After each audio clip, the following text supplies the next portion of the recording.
ಸಿದ್ದರಾಮಯ್ಯ ಒಬ್ಬ ಪ್ರಬುದ್ಧ ರಾಜಕಾರಣಿ. ಕರ್ನಾಟಕದಲ್ಲೇ ಸುತ್ತಮುತ್ತ ಇರುವ ಎಲ್ಲ ರಾಜ್ಯಗಳ ಮುಖ್ಯಮಂತ್ರಿಗಳನ್ನು ನೋಡಿದ್ರು ಅಲ್ಲಿ ಸ್ಟಾಲಿನ್, ಇಲ್ಲಿ ರೆಡ್ಡಿ, ಇವೆಲ್ಲ ನೋಡಿದಾಗ ಕರ್ನಾಟಕದಲ್ಲಿ ಒಬ್ಬ ಪ್ರಬುದ್ಧ ಚಿಂತನೆ ಇರತಕ್ಕಂಥ, ಸುಮಾರು 79-80 ವಯಸ್ಸು, 50 ವರ್ಷ ರಾಜಕಾರಣ, ಒಂದು 10 ಸಾರಿ 8 ಸಾರಿ ವಿಧಾನಸಭೆ, ಉಪಮುಖ್ಯಮಂತ್ರಿ, ಮಂತ್ರಿ 7 ವರ್ಷ, ಇದಾದ ಮೇಲೆ ಹಣಕಾಸಿನ ಮಂಡನೆ ಅವರೇ ಅತಿ ಹೆಚ್ಚು ಮಂಡನೆ ಮಾಡಿರ್ತಕ್ಕಂಥದ್ದು. ಮತ್ತು ಒಬ್ಬ ಮುಖ್ಯಮಂತ್ರಿ ಅಂತ ಅಂದ್ರೆ ಎಲ್ಲ ವಿಚಾರಗಳನ್ನು ನೋಡಿದಾಗ ಸಿದ್ದರಾಮಯ್ಯ ನಿಜಕ್ಕೂ ಈ ರಾಜ್ಯಕ್ಕೆ ಗೌರವ, ಈ ರಾಜ್ಯಕ್ಕೆ ಒಂದು ಅದ್ಭುತ. ಈ ರಾಜ್ಯ ಇವರು ನಮ್ಮ ಮುಖ್ಯಮಂತ್ರಿ ಅಂತ ಹೇಳೋದಕ್ಕೆ ನಿಜವಾಗಲೂ ಅವರ ಹಿನ್ನೆಲೆ, ಒಬ್ಬ ಮುಖ್ಯಮಂತ್ರಿ ಆಗಬೇಕಾದ್ರೆ ಹಿನ್ನೆಲೆನೂ ಬೇಕು. ಬಹಳ ಹಿನ್ನೆಲೆ ಇರತಕ್ಕಂಥ ಅನೇಕರು ಈ ರಾಜ್ಯದಲ್ಲಿ ಮುಖ್ಯಮಂತ್ರಿಗಳಾಗಿದ್ದಾರೆ. ತಮಗೆ ಹೇಳೋದಾದ್ರೆ 20-21 ವರ್ಷ ಇರ್ಬೋದು. ನಾನು ಅಸೆಂಬ್ಲಿಯಲ್ಲಿ ಮಾತನಾಡಿದ್ದೀನಿ, ಅದು ರೆಕಾರ್ಡ್ ಆಗಿದೆ, ತೆಗಿಸ್ತಾ ಇದ್ದೀನಿ ನಾನು. ಇನ್ನು ಮುಂದೆ ಈ ದೇಶ ಮತ್ತು ರಾಜ್ಯಗಳಲ್ಲಿ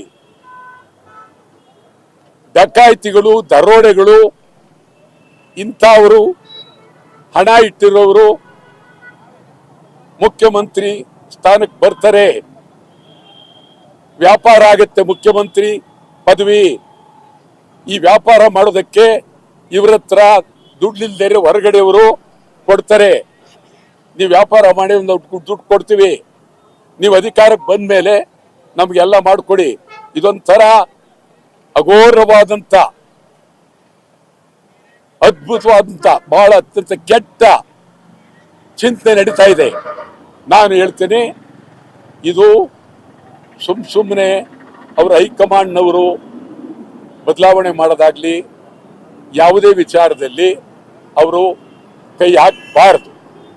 ಅಕಸ್ಮಾತ್ ಸಿದ್ದರಾಮಯ್ಯನವ್ರನ್ನ ತೆಗೆದರೆ ಅಷ್ಟು ಸುಲಭವಾಗಿ ರಾಜ್ಯದಲ್ಲಿ ಶಾಂತಿ ಇರೋದಿಲ್ಲ. ಅತ್ಯಂತ ಗೌರವವಾದ ವ್ಯಕ್ತಿಯನ್ನ ತೆಗಿತಕ್ಕಂಥದ್ದಕ್ಕೆ ಅವ್ರ ಹಿನ್ನೆಲೆ ಇರ್ತಕ್ಕಂಥವರು ಕಾಂಗ್ರೆಸ್ನಲ್ಲೂ ಇಲ್ಲ. ಇವ್ರು ತೆಗೆದ ತಕ್ಷಣ ಬಿಜೆಪಿಲೂ ಇಲ್ಲ, JDS ನಲ್ಲೂ ಇಲ್ಲ. ಯಾರಿದ್ದಾರೆ ಹೇಳಿ? ಸುಮ್ಮನೆ ಮಾತಾಡ್ತಿರಲ್ಲ, ಯಾರು ಇದ್ರೆ ಇವರಿದ್ದಾರೆ ಅಂತ. ಮುಂದಿನ ಚುನಾವಣೆಯಲ್ಲಿ ಮುಖ್ಯಮಂತ್ರಿ ಆಗ್ತಕ್ಕಂಥ ವ್ಯಕ್ತಿ ಅಂತವ್ರನ್ನ ಒಂದು 10 ಜನರನ್ನಾದ್ರೂ ನೀವು ಹಣಕಾಸು ಕೊಡದೆ ಚುನಾವಣೆಯಲ್ಲಿ ನಿಲ್ಲಿಸಿ ಗೆಲ್ಲಿಸಿ ಅಂಥವ್ರನ್ನ ಮುಖ್ಯಮಂತ್ರಿ ಮಾಡಿದ್ರೆ ಈ ರಾಜ್ಯದಲ್ಲಿ ಆಡಳಿತ ಚೆನ್ನಾಗಿರುತ್ತೆ, ರಾಜ್ಯಕ್ಕೆ ಗೌರವ ಬರುತ್ತೆ, ಮುಖ್ಯಮಂತ್ರಿಗೂ ಗೌರವ ಬರುತ್ತೆ. ಸಿದ್ದರಾಮಯ್ಯನವ್ರನ್ನ ಕಳ್ಕೊಳ್ಳೋದಿದೆಯಲ್ಲ, ಭಾರಿ ದೊಡ್ಡ ನಷ್ಟ.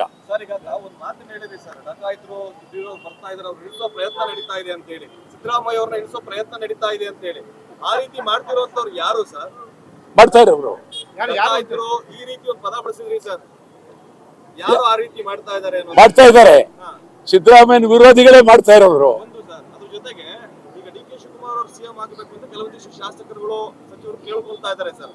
DK ಶಿವಕುಮಾರ್ ಆ ಅರ್ಹತೆ ಇಲ್ವಾ ಸರ್? ಇದು ನಾನು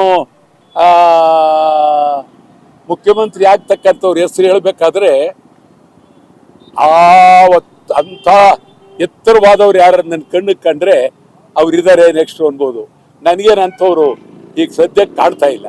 ಆದ್ರಿಂದ ಈ ಮುಖ್ಯಮಂತ್ರಿ ಯಾರು ಬೇಕಾದ್ರೂ ಆಗ್ಬೋದು. ತಮಗೆ ಹೇಳ್ತೇನೆ, ಸಂವಿಧಾನಬದ್ಧವಾಗಿ ಯಾರು ಬೇಕಾದರೂ ಆಗ್ಬೋದು. ಈ ನರಾಂತಕ ಕಾಡುಗಳನ್ನ ಬಿಡುಗಡೆ ಆದ ಅಂತಂದ್ರೆ ಅವನೇ ಆಗ್ಬೋದು, ನಮ್ದೇನಿಲ್ಲ. ಆದರೆ ಇವತ್ತಿನ ಪರಿಸ್ಥಿತಿಯಲ್ಲಿ ಅಂತ ಒಬ್ಬ ವ್ಯಕ್ತಿ ಇಲ್ಲ.